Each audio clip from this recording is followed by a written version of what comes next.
Kobaran api diselimuti asap hitam pekat mengepul dari rumah seorang pensiunan lapas di Jalan Danau Rangas, Kelurahan Bukit Tunggal, Kecamatan Jekan Raya, Palangkaraya, Kalimantan Tengah. Warga yang tinggal di dekat lokasi kebakaran panik berusaha mengeluarkan barang-barang dari dalam rumah karena khawatir api merambat. Sementara tim damkar yang tiba di lokasi langsung melakukan pemadaman api. Kobaran api di rumah pasangan lansia ini sulit dipadamkan lantaran bagian atas rumah terbuat dari kayu, serta banyaknya material mudah terbakar di dalam rumah. Api diduga berasal dari bagian dapur, sementara saat kebakaran rumah dalam kondisi kosong. Yang terbakar ada satu rumah, itu pemiliknya adalah pensiunan lapas. Ditinggal di rumah ini ada 2 orang, istri dan suami. Yang suaminya ini berumur 75 tahun, sedang ke lahan tempat perkebunan mereka. Istri umur 72 tahun yang tinggal di rumah. Tidak ada korban jiwa dalam peristiwa ini, namun kerugian ditaksir mencapai puluhan juta rupiah. Penyebab kebakaran masih diselidiki petugas Polresta Palangkaraya. Dari Palangkaraya, Kalimantan Tengah, Adesata iNews melaporkan.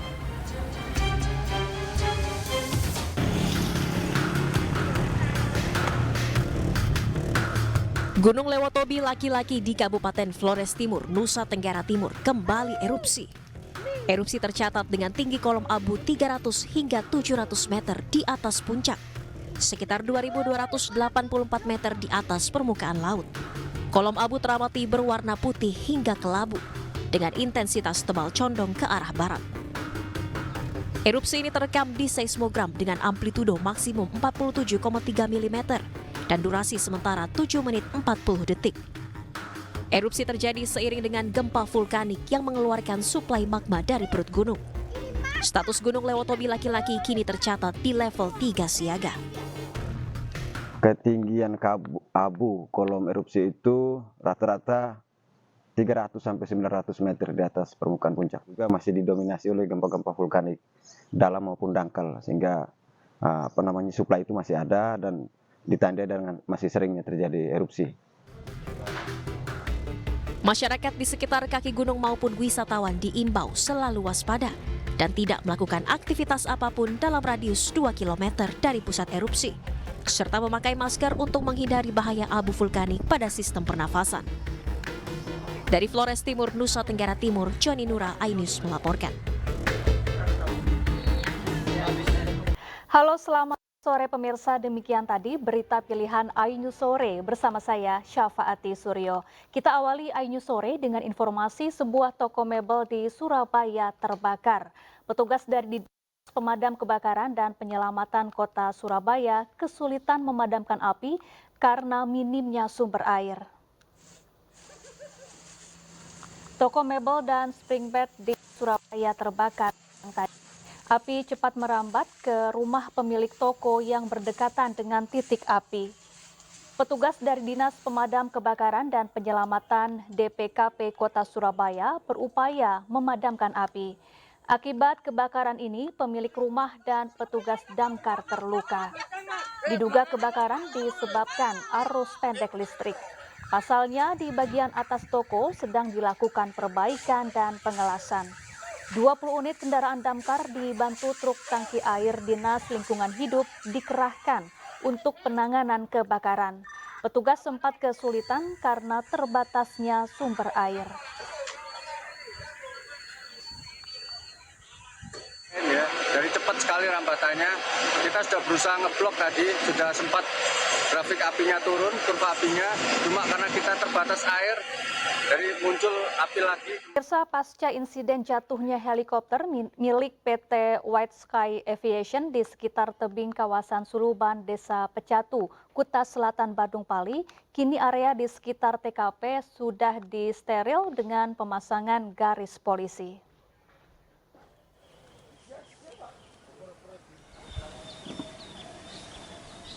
Pasca insiden jatuhnya helikopter milik PT White Sky Aviation di sekitar tebing kawasan Suluban, Desa Pecatu, Kuta Selatan, Badung, Bali. Kini area di sekitar TKP sudah disterilisasi dengan pemasangan garis polisi.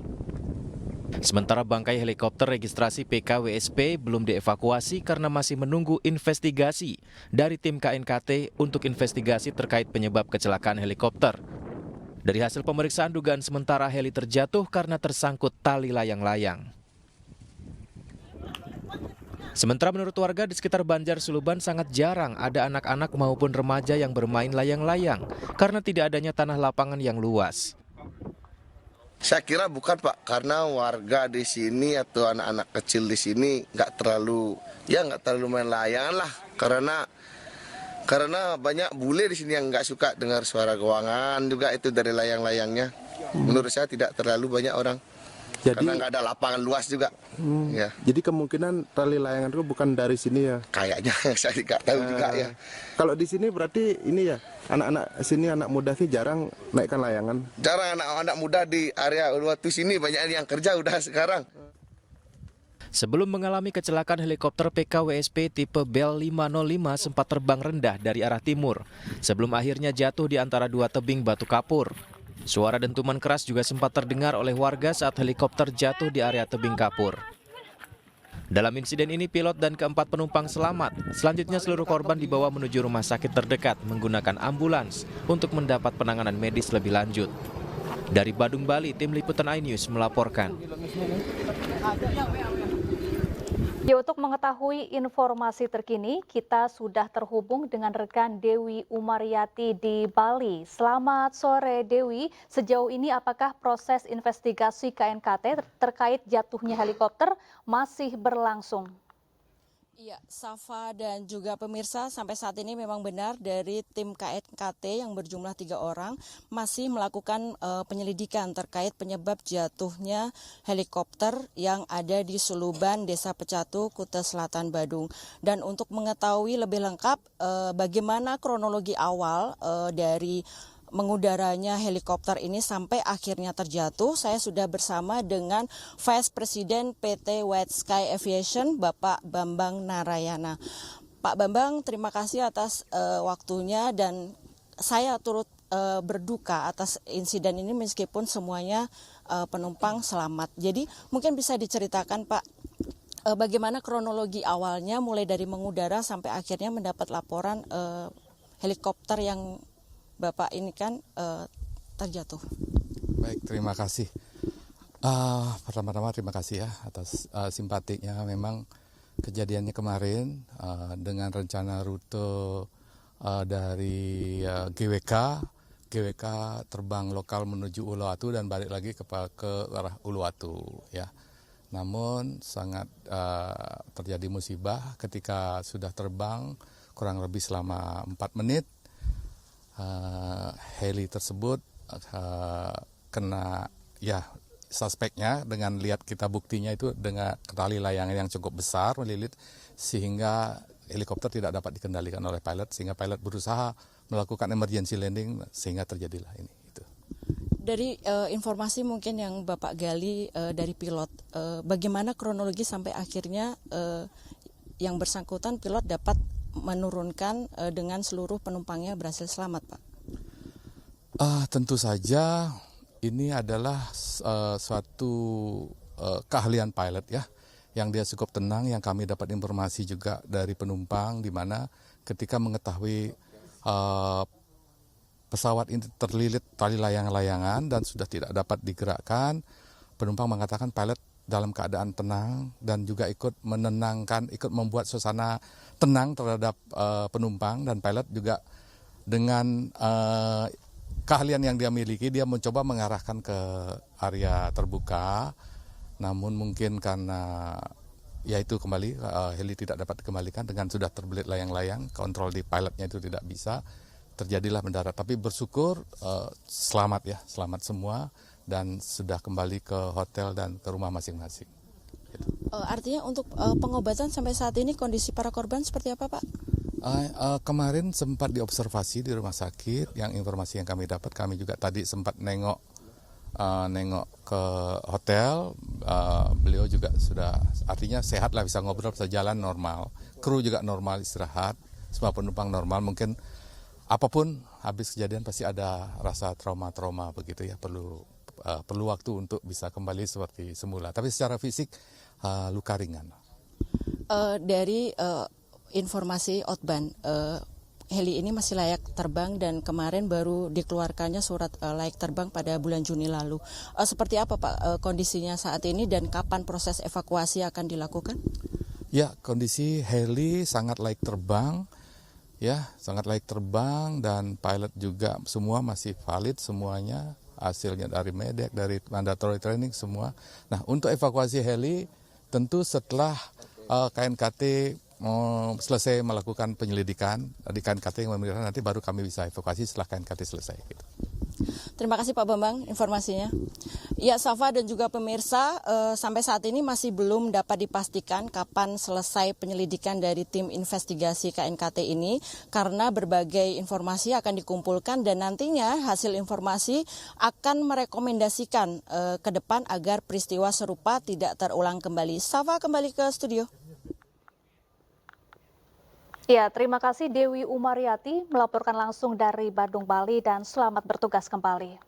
Pemirsa, kita ke informasi lainnya, rekonstruksi pembakaran rumah wartawan yang mengakibatkan 4 orang meninggal dunia di Kabanjahe, Karo, Sumatera Utara berlangsung hingga malam hari.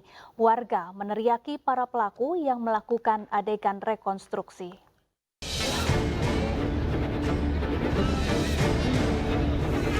Ratusan warga hadir menyaksikan langsung rekonstruksi pembakaran rumah wartawan yang mengakibatkan 4 orang meninggal dunia. Semua tersangka dihadirkan saat rekonstruksi ini, di mana 100 orang personil gabungan bersama pihak kepolisian melaksanakan proses rekonstruksi adegan demi adegan. Saat tersangka dihadirkan, warga beramai-ramai menyoraki pelaku.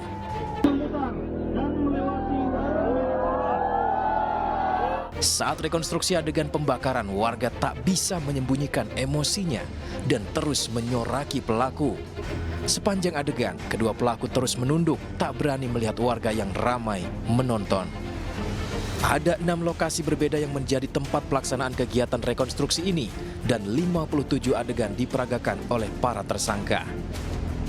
Metode pemeriksaan yang dilaksanakan oleh penyidik dalam proses penyidikan tindak pidana dengan jalan memperagakan kembali cara para tersangka melakukan tindak pidana atau pengetahuan saksi yang tujuannya adalah penyidik untuk mendapatkan gambaran secara jelas tentang terjadinya tindak pidana yang terjadi dan untuk menguji kesesuaian keterangan atau saksi.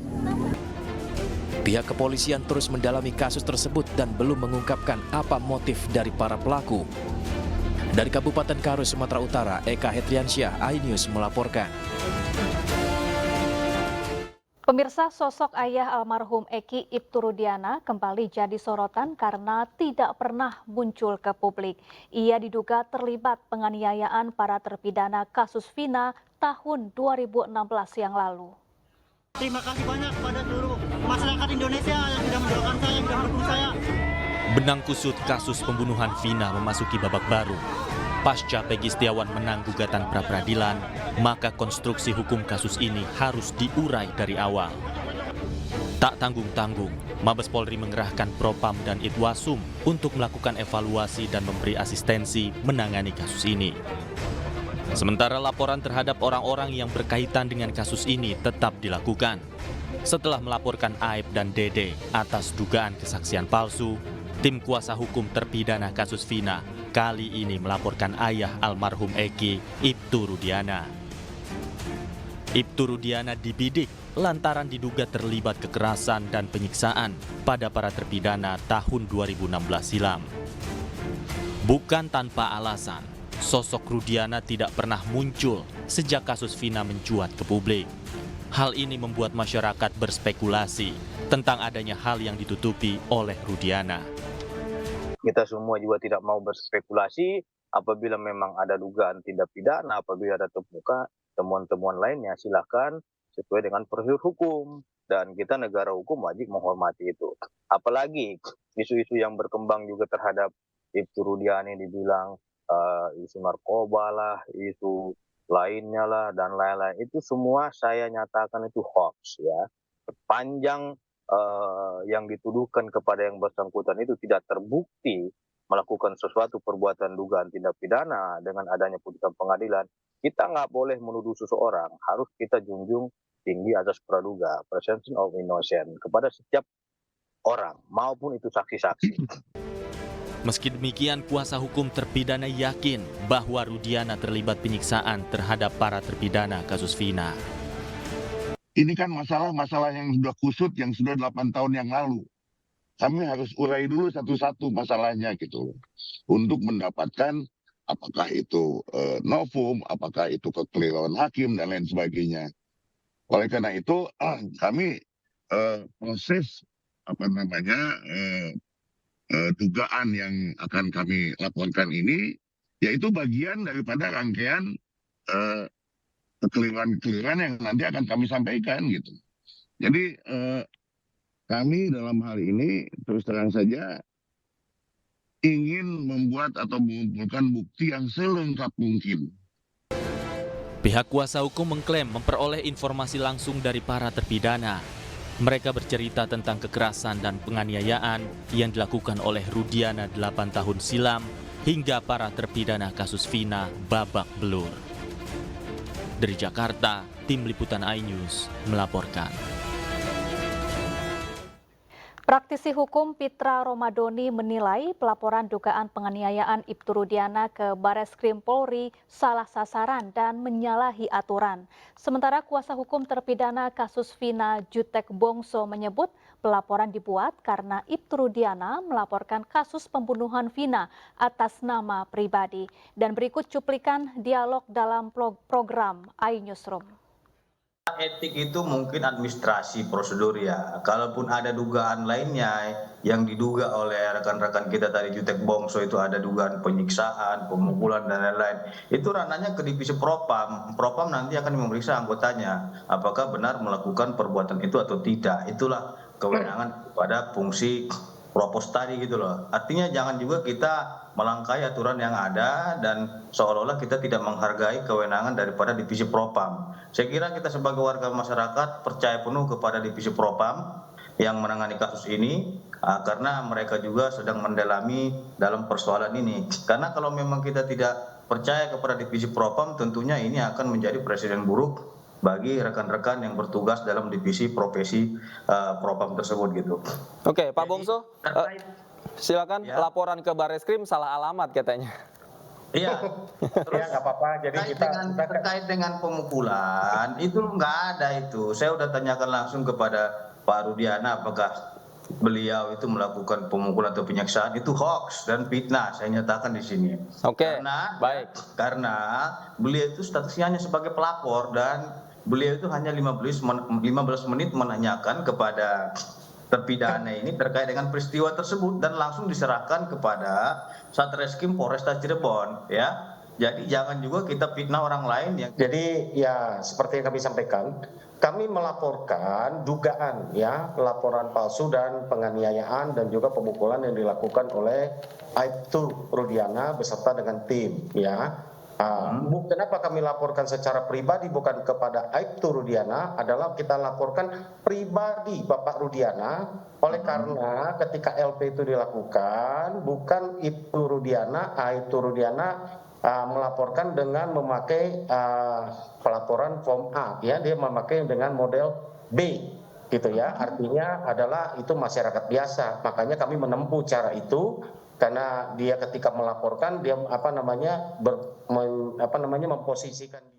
Perkumpulan Penasehat dan Konsultan Hukum Indonesia atau Perhaki memberikan bantuan hukum kepada Ibtu Rudiana ayah Eki. Pasalnya Ibtu Rudiana selama ini merupakan korban dari kasus pembunuhan yang menewaskan anaknya.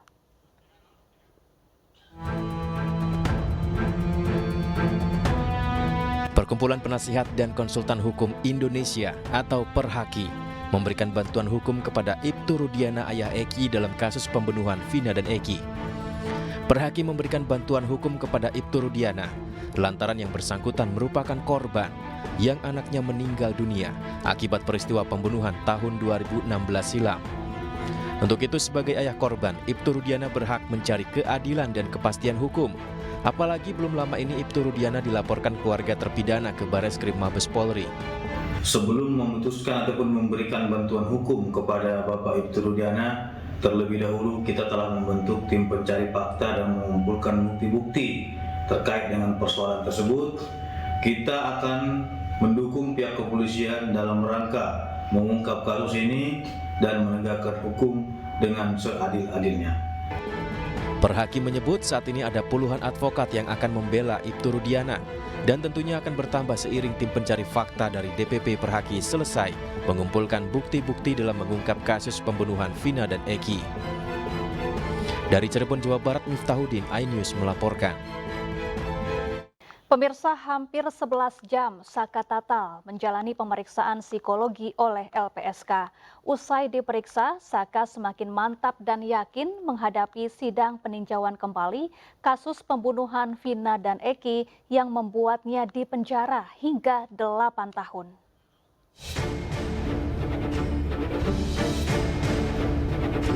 Sebelum menjalani sidang peninjauan kembali, Saka Tatal meminta perlindungan ke LPSK. Untuk itu Saka menjalani serangkaian tes dan wawancara dengan LPSK.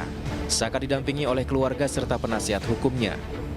Serangkaian tes dan juga wawancara terkait hal-hal yang berkaitan dengan kondisi psikologis dan mentalnya, termasuk statusnya sebagai mantan narapidana pembunuhan Vina dan Eki, telah dilakukan. Usai jalani serangkaian tes di LPSK, Saka mengaku semakin mantap menjalani sidang peninjauan kembali kasus yang menjadikannya narapidana sejak tahun 2016 hingga 2024. Minta doanya aja, semoga PK-nya berjalan dengan lancar dan hasilnya terbaik. Ada harapan ke hakim nanti? Kalau harapan Saka mah enggak, jangan seperti dulu hakim yang waktu di tahun 2016. Itu waktu Saka yang di tahun 2016 itu udah bener-bener kayak udah sidang dewasa. Mudah-mudahan apa yang Saka perjuangkan lewat PK bisa terkabul dan mengembalikan nama baik Saka. Karena saya punya keyakinan dari 2016 peristiwa itu tidaklah terjadi seperti tertuang dalam tuntutan yang 8 orang itu juga bukan pelaku pembunuhan pemerkosaan.